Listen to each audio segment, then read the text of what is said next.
Okay, we're on the deck, and this is the water for the backyard. It's insulated. It's got a support pole. It does not have a vacuum breaker. And we're just going to have to assume, because we don't know, that that might be the main water shutoff valve to the house. Now, you might not have to go out to the meter to turn the water off to the house. You could use a valve like that, but that valve is not accessible, so I can't tell you. I mean, if it is a valve, that irrigation box is inaccessible.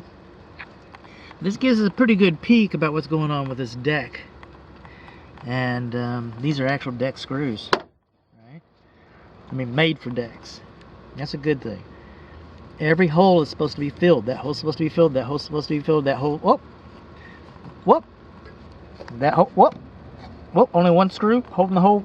Whoop. That's holding this up. It's holding this up. That's what. There's no screws. Huh.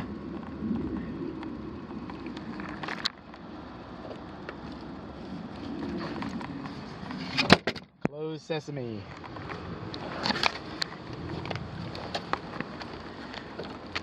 Okay, this is a lot of deck. This is a whole lot of deck, which means it's valuable, which also means it's going to be expensive to replace. All right, decks have a estimated service life average. I'm walking on it. I'm not afraid to walk on it. Okay, so far so good. So far so good. So far they painted it. Now, what happens is when you paint a deck is that you've now sealed the top boards, the tops of the boards. Now, if this was a stain, it'd be different. It would breathe. You can see the lines. And so what happens is by it being painted, at least there's a gap between the boards. Okay, that's going to be your saving grace, because any moisture that comes up out of the ground gets stuck to the bottom of the deck and rots your deck out. I know. My wife painted our deck. I said, honey, you shouldn't paint it. It's going to hold the water in and everything like that. She said, who's doing this? I said, you are, baby. So, then a couple years later, I would never say I told you so, but she's going like, you told me the thing was going to rot out if I painted it. I did. This thing's 30 feet long. It's 12 feet wide. This is expensive. We don't have to, in case you get another home inspector that follows me out of here or something, okay? So we do not have to have flashing on this because this deck stands independently. We do not have to have ledger boards because this deck stands independently.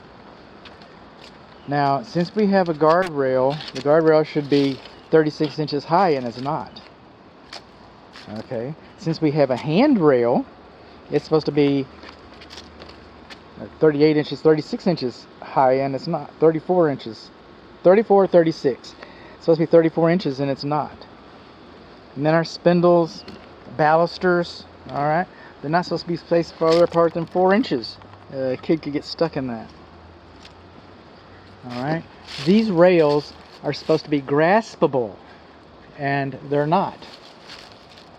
These rails, these newel posts, supposed to withstand 200 pounds of lateral pressure, and they won't. You got wood to ground contact, wood to ground contact. Let's see what else we can see underneath here. Let's keep looking. You can kind of move around here. This is a lawn sprinkler system. This hose is horsed underneath the deck in several sections. You develop any leaks, and it's going to be, it's going to be a blast to fix. We got our deck braces going directly into the ground. We got wood rod underneath here, pieces. Might as well look. Some of our balusters are split.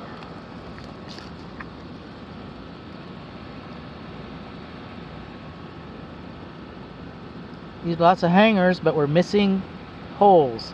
That's supposed to have 5 screws in it, even if you're going to use a deck screw. And at this point, top side I would use a deck screw. Underneath here it really should have been nailed. It's going to be a difference of opinion here. Some of our screws just aren't making it, are they? Okay. Underneath there, there's a lot of wood. Look at all those chicken legs. Look at all that wood to ground contact, wood to ground contact, wood to ground contact, wood to ground contact. Look at all that. There you go.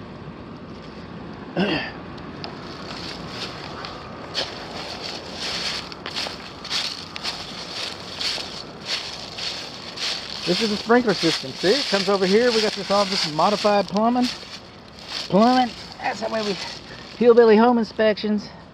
So it goes over there. It goes like that. It just kind of connects in there. Missing some of our screws. Second verse, same as the first. Yes, you're going to be able to use this deck. Yes, you're going to get some good use out of it. You're going to get some enjoyment out of it. All right.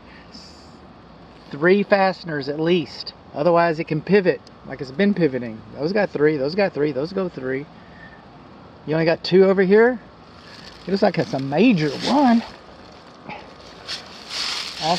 All holes should be filled. No. Wood to ground contact. Let's see what else we got underneath here. We're still looking. We're lookers. Storage. Beer cans. Leaves, debris. Okay. So, yes, enjoy the deck. Weather's about to get nice. Getting fair weather, football weather, that kind of stuff. Falls are really good in this part of the country. So, there's going to be some enjoyment. You know what we don't have over here? Rain gutters. Where's the water going to come when it comes off the roof? When we finally get some water, it's going to go right straight down on your deck and wear your deck out. You really should have some rain gutters over here. Wood to ground contact, you're not going to be able to do much about that. Somebody had some steps propped up at one time. You think termites like all that old wood? Yeah, I do. Why don't we? Okay, this is how you find scorpions, barnacles, snakes. This is also how you find termites. It's almost 100 degrees outside. Even if they were there, we wouldn't be able to see. Even if they were there, but look at all that.